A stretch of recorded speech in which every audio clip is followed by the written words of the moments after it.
वाले उसका कुर्ता पाट दिया। इन्हें तो आदत पड़ रही है, इन्हें तो ये न समझे कि कौन है, इन्हें यही पता ना गुजर है कौन। राजस्थान में तो समझा दिया पूरा देश है, पूरा विदेश है, सारी दुनिया भाई गुजर कौन है। ये खड़े हो गए तो किसी के काबू के भी ना, इतना भी सरकार समझ लेना चाहिए। एसडीएम साहब को कम से कम 15 दिन का टाइम दो और 15 दिन में एक समिति बनाओ। घर मत ना बैठो भाई। जितने हमारे ज्यादातर हमारे सरपंच युवा हैं और हमारे मोदी दादी बैठे हैं, सारे अच्छे अच्छे आदमी इनकी ड्यूटी लगाओ। वो कि एक जैसी शक्ल है गुजर और कयामत की, कोई आजमाइश ना करे इस दुनिया में गुजरों की ताकत की। अरे जिनके राज में कभी सूरज नहीं डूबा, हम गुजरों में तो अंग्रेजों के खिलाफ भी बगावत धरती को मैं सर झुकाकर नमन करता हूं और वंदन करता हूं। आज की सभा के अध्यक्ष जी हमारे समाज के पिता महाभीष्म के रूप में जाने जाने वाले, और जिस उम्र में लोग घर बैठते हैं उस उम्र में आज भी समाज का काम किसी भी छोर पर हो वहीं खड़े होते हैं हमारे पिता महाभीष्म अंतराम तंवर जी। और आज पूरे गुर्जर समाज के लिए और 36 बिरादरी के लिए जो कुरुक्षेत्र में महाभारत में लड़ते हैं हमारे पूर्व विधायक अर्जुन सिंह जी, और सभी सम्मानित खापों के प्रधान और हमारे छोटे भाई रविंद्र गुर्जर जी अध्यक्ष जी, और जितने भी, और हमारे प्रदेश के प्रदेश उपाध्यक्ष हरियाणा के राष्ट्रीय वीर गुर्जर सेना के प्रदेश उपाध्यक्ष हमारे अनिल छोकर जी, और समस्त सरदारी और नौजवान साथियों, ये बड़े ही दुख का विषय है कि आज जो समाज राष्ट्रवाद रहा है, भक्त रहा है, देशभक्त रहा है, आज उसे ही सबसे ज्यादा प्रतिपादित करने का काम यहाँ का शासन प्रशासन पूरे भारत का कर रहा है। अभी आपने देखा होगा कि राजा प्रणव सिंह लंढौरा रियासत के साथ क्या हुआ था, लेकिन उन्होंने जवाब दिया। और जो आज ये हमारे विधायक को गिरफ्तार कर रहे, हम कानून की कितनी इज्जत करते हैं, ये हमारे प्रणव सिंह चैंपियन ने दिखाया था। उन्होंने वहां गोलियां अगर चलाई तो खुद जाकर गिरफ्तार हुए थे। ये हमने कानून निभाया है और कानून को जानते हैं। एक विधायक को गिरफ्तार इस तरह किया जाता है कि जैसे वो जेब कतरा हो, अरे जेब कतरे को भी इस तरह गिरफ्तार नहीं किया जाता हो। लेकिन ये हमारा अब कर्तव्य बन जाता है कि उस अपमान को, ये आज हमारे कुर्ते पटने का समय आ गया है, क्योंकि कुर्ते पट रहे हैं हमारे अभी नंद किशोर गुर्जर विधायक जी, जो पिछले 20 दिन नंगे बदन रहे, जब जाकर सरकार की आंखें खुली और उन्हें ट्रांसफर उस अधिकारी का किया। ऐसी ही जंग इस समाज की धरती पर लड़नी पड़ेगी, और ये धरती तो कुरुक्षेत्र की धरती है, जहां पूर्व जन्म में भी, पूर्व काल में भी धर्म और अधर्म की लड़ाई लड़ी होगी। तो आज फिर से तैयार हो जाओ मेरे गुर्जर समाज, 36 बिरादरी को लेकर फिर एक जंग लड़नी पड़ेगी, फिर एक कुरुक्षेत्र लड़ना पड़ेगा। अरे शास्त्र के विफल हो जाने पर शस्त्र जगाना पड़ता है, और शांति के दूतों को भी युद्ध रचाना पड़ता है। और जब धर्म हो सहना सहना और अधर्म हो अभी, तब युद्धवंशी श्री कृष्ण को भी चक्र उठाना पड़ता है। तो आज शायद वही वक्त आ गया है, और मैं राष्ट्रीय वीर गुर्जर सेना का राष्ट्रीय अध्यक्ष हूं, आपको पूर्ण समर्थन देता हूं। जो भी हमारे समाज के अध्यक्ष जी हमारे अंतराम तंवर जी और समस्त सरदारी अर्जुन सिंह जी जो भी निर्णय लेंगे, राष्ट्रीय वीर गुर्जर सेना उनसे एक कदम आगे चलेगी। और मैं खुद सोनू गुर्जर मिरकपुर भी एक कदम आगे चलूंगा। लाठी लगे, गोली लगे, मुकदमा लगे, मैं तैयार हूं। और मुकदमे झेले भी हैं, अभी उत्तराखंड में लगा था, अगर हरियाणा में भी आकर अपने समाज के लिए लगा, अपने सम्मान के लिए लगा, तो सोनू गुर्जर पीछे नहीं हटेगा। यह बहुत ही दुख की घड़ी है। आपने देखा होगा अभी जो है उत्तराखंड में एक घटना घटी, और जो है प्रणव सिंह चैंपियन पे गंभीर धाराएं लगाई गई, लेकिन समाज जो है, समाज इकट्ठा हुआ और एक गंभीर धाराएं सरकार को हटानी पड़ी। प्रणव सिंह चैंपियन को बाहर निकाला गया। अभी घटना घटी लोनी विधायक के साथ, तो समाज इकट्ठा हुआ और जो मिश्रा था, कमिश्नर था, उसका ट्रांसफर किया गया। नहीं तो सब मिनी मुख्यमंत्री मानते थे, लेकिन समाज इकट्ठा हुआ तो उसका भी ट्रांसफर किया गया। समाज बहुत बड़ी ताकत है अपने आप में। आप अब ये घटना घटी यहाँ सी धर्म सिंह छोकर जी के साथ, ये ईडी का जो भी अधिकारी है या सरकार है, कान खोल कर सुन ले, ये अपमान हम बिल्कुल नहीं सहेंगे।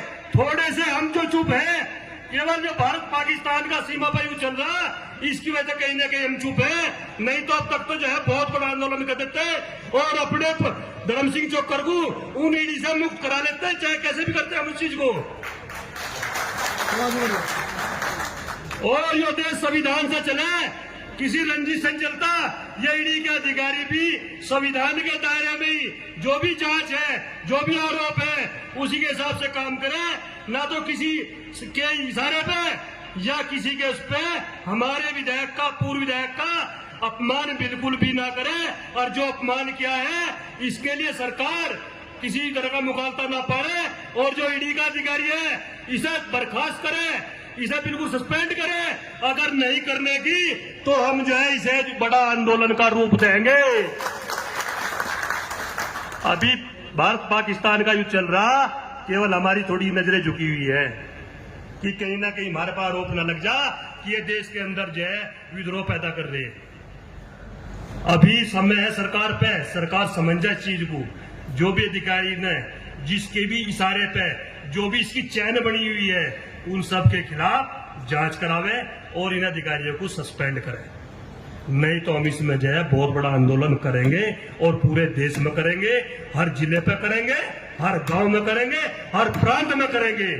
और जो है अब जैसे अध्यक्ष जी हमारा आदेश करेंगे, प्रधानमंत्री का घेराव करना, प्रधानमंत्री का घेराव करेंगे, अमित शाह का घेराव करना, अमित शाह का घेराव करेंगे। और पूरे देश का समाज और पूरा हमारा गुर्जर समाज जैसे आज अध्यक्ष जी तय करेंगे, उसी हिसाब से काम करेगा। यहाँ से सभी को धन्यवाद। आप इतने कम समय में इतनी संख्या में आए, आपका बहुत बहुत आभार, बहुत बहुत धन्यवाद।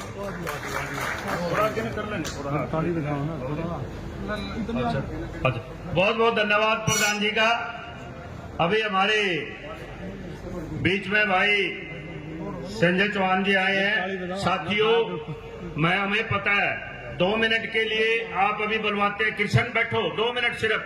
अभी हमारे बीच में साथियों वो शख्सियत आपके बीच में आने वाली है, जिस शख्सियत ने 2007 और 2008 के अंदर जब राजस्थान के अंदर गुर्जर आरक्षण हुआ, तो सबसे पहले ये अर्जुन सिंह से मौजूदा विधायक होते हुए भी सबसे पहले राजस्थान में उन लाशों के पास पहुंचने का, उनको सातवां परिवारों को सांत्वना देने के लिए सबसे पहला व्यक्ति हमारे समाज का चौधरी अर्जुन सिंह जी और उनके साथ अनंतराम तंवर जी वहां पहुंचने का।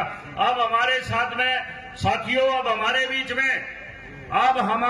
में प्रदेश के अध्यक्ष हैं और गुर्जर सभा के राष्ट्रीय अध्यक्ष और प्रदेश के अध्यक्ष हमारे चौधरी अर्जुन सिंह जी हैं और राष्ट्रीय अध्यक्ष हमारे चौधरी अनंतराम तंवर जी। साथियों, ये जोड़ी जहां भी समाज अकेले गुर्जर, भाई थोड़ी बार बैठ जोगे तो मैं तो नहीं गिर दूंगा, फिर बैठो थोड़ी बार।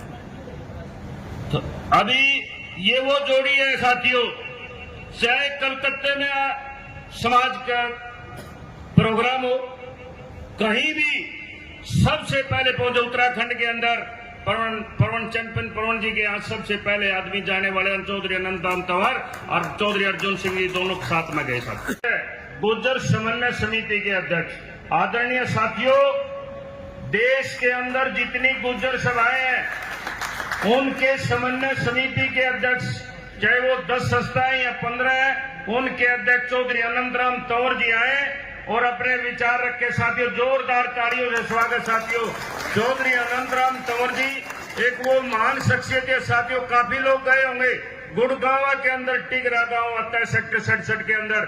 साथियों, वो जब आप इनके घर पे जाएंगे, वैसे तो सब आदमी अपने घर में मान सम्मान करते हैं, लेकिन साथियों ये इतनी उम्र में होने के बावजूद भी कोई भी मेहमान छत्तीस बिरादरी का छोटा हो चाहे बड़ा हो, आदरणीय अनंतराम तंवर जी के घर जो कोई जाता है, खुद उनको खाना अपने हाथ से खाना और अपने हाथ से चाय पिलाने का काम इस उम्र में करते हैं आदरणीय चौधरी अनंतराम तंवर जी। बहुत ही मान सम्मान के योग सर्व समाज के सरदारों, सम्मानित मंच, साथियों, ये एक अनहोनी की बात हुई है और ये सोच समझ कर करी गई है। हमारा विधायक भी रहो, पर वो तो समाज का भी तो नेता था, पूरे समाज का। कई सभा करी है, कई जगह, हर जगह पाते हो जहाँ कहीं समाज की बात रही। तो ये तो एक सोची समझी चाल है नीचा दिखाने के लिए। और वैसे तो हम भाई मुगलों से लड़ते रहे, फिर अंग्रेजों से लड़ते रहे, और अब भी हमारी अनदेखी हो रही है। अब भी हम लड़ रहे हैं। देख लो कोई से प्रदेश में हमें कहीं मान सम्मान मिल रहा होता, न राजस्थान में, न हरियाणा में, न यूपी में, न दिल्ली में। हमारा कोई ऐसा नेता नहीं, एक भी सेंटर के सारे राज्य मंत्री बना रखे हैं, चाहे प्रदेश की बात है चाहे देश की बात है। अब हम कोई बात भी करें तो किस तरह करें, हमारी अनदेखी हुई है। तो मैं तो धन्यवाद करना चाहूँगा सर्व समाज के सभी सरदारों से। आप आए, इकट्ठे हुए, और इसे जो धर्म सिंह के साथ जानबूझ के जो ये एक धर्म सिंह की बात नहीं है विधायक की, ये हमारी सबकी बेइज्जती हुई है। जे कोई समझे था पुरानी बात कोई बताए कि नहीं, किसी ने कही भाई चाचा कहते लगे चार जो तर मैंने अपनी इज्जत बता ली। तो ये इज्जत सबकी है, धर्म सिंह छोकर की नहीं है। इसे सोच कर जब पक्के मनते हो भाई सरदारों, ये कोई वैसी भीड़ तो है ना मंगी भीड़ था। ये तो सारे सरदार आए हैं, पंचायत है, पंचायत में सरदार ही आते रहिए, निर्णय भी लेते रहिए। और जो बात पंचायत में जो हाँ करके गए हैं, आज तक की हमारी संस्कृति सभ्यता, जो पंचायत में किसी बात की हाँ कर ली तो उसे पार भी गए रहे हैं। ये एक बहुत भारी पुरानी वो बात रही है। तो ये लड़ाई हमें लड़नी पड़ेगी। लोग भारी मान सम्मान की लड़ाई है, इसमें मजबूती तबे हो सारे, तो आगे कदम उठाओ। और जब मजबूती नहीं है, हमें लड़ना पड़ेगा। हमें तो दिल्ली भी जाना पड़े, जंतर मंतर पे भी हमें धरना देना पड़े, राष्ट्रपति को, प्रधानमंत्री को हम दिल्ली जाके भी हमें ज्ञापन देना पड़े। वैसे अब जो टाइम है ये थोड़ा सा गलत टाइम है, तो थोड़ा टाइम दे दो। एसडीएम साहब को कम से कम 15 दिन का टाइम दो, और 15 दिन में एक समिति बनाओ। घर मत ना बैठो भाई। जितने हमारे ज्यादातर हमारे सरपंच युवा हैं, और हमारे मोदी आदमी बैठे हैं सारे, अच्छे आदमी इनकी ड्यूटी लगाओ। वो उत्तर प्रदेश में भी जाएं, हरियाणा में भी जाएं, और जहाँ आ सके। वैसे सबसे ज्यादा तो भाई अपने एरिया के पानीपत के आदमी जा सके, चाहे दिल्ली जाए चाहे कहीं भी जाए। परली तरफ में दिल्ली में कोई प्रोग्राम होगा तो भाई हम भी खूब जोर लगाएंगे। तो हमें वहां तक भी जाना पड़े, और भी कुछ करना पड़े मान सम्मान के लिए। भाई हमें सब कुछ करना पड़ेगा। कब तक झेलेंगे? नौनी वाले उसका कुर्ता पाट दिया, इन्हें तो आदत पड़ रही है। इन्हें तो ये न समझे कि कौन है, इन्हें यही पता ना गुजर है कौन। राजस्थान में तो समझा दिया पूरा देश है, पूरा विदेश है, सारी दुनिया भाई गुजर कौन है। ये खड़े हो गए तो किसी के काबू के भी ना, इतना भी सरकार समझ लेना चाहिए। मैं तो यही अनुरोध करूंगा, सबने अच्छे सुझाव दिए, और जो भी हमारे सरदार यहाँ सुझाव दे के गए। एक बात भाई और प्रार्थना करूंगा, कोई सरदार ये ना कहे भाई मेरा नंबर बोलन का ना आया। अब भी कोई खड़ा होकर अपनी जगह पे कोई अच्छा सुझाव देना चाहा तो सुझाव दे सके। और जो बैठ के सारे अभी जाओ मत ना, एक कमेटी बनाओ, जिम्मेवारी लगाओ भाई। अभी रोज इकट्ठे ना हों सारे। जिस काम के लिए पहली मीटिंग है, इकट्ठे हुए हैं हम आगे की रणनीति बनाने के लिए, और उसमें सारी समाज तैयार है। तो सारे समिति बनाकर जब उठो, और फिर ज्ञापन की बात है। एटीएम से यहाँ ना तो पता नहीं घर मिलेगा कहीं मिलेगा, तहसीलदार को देंगे ज्ञापन। उसके बाद में एक 15 दिन का टाइम देकर एक बड़ी पंचायत करनी है। उसे पहले छिमाड़ के में हो जाए तो अच्छी बात है, और वहां भी बात ना बनी तो फिर 10-20 दिन का टाइम देकर हम दिल्ली में घेराव करेंगे इन अधिकारी का, बड़ों का। तो इसलिए आपने मेरी बात सुनी, आपका बहुत बहुत धन्यवाद। अब बैठ के समिति बना लो और अपनी बात कर लो। जो किसी भाई ने हमारा सरदार भाई वैसे पंचायत में तो माइक वाइक भी ना लगे ना भाई, वो पर नीचे बैठ के हुए करें। पर चलो ये ज्यादा आदमी है, कोई बात ना। अब कोई भाई नू ना कहे भाई मैं कुछ कहता या सुझाव देता, तो कोई एक आध दो चार जो कोई सुझाव देने चाहे वो दे दो, और भाई अपनी कमेटी बनाकर जब उठो बैठे रहो, इतने समिति ना बने। मैं अनुरोध करूंगा, हमारे साथी हैं ये सबसे पूछ के और समिति बनाएंगे, फिर एसडीएम के या तहसीलदार के दफ्तर रहेंगे। धन्यवाद।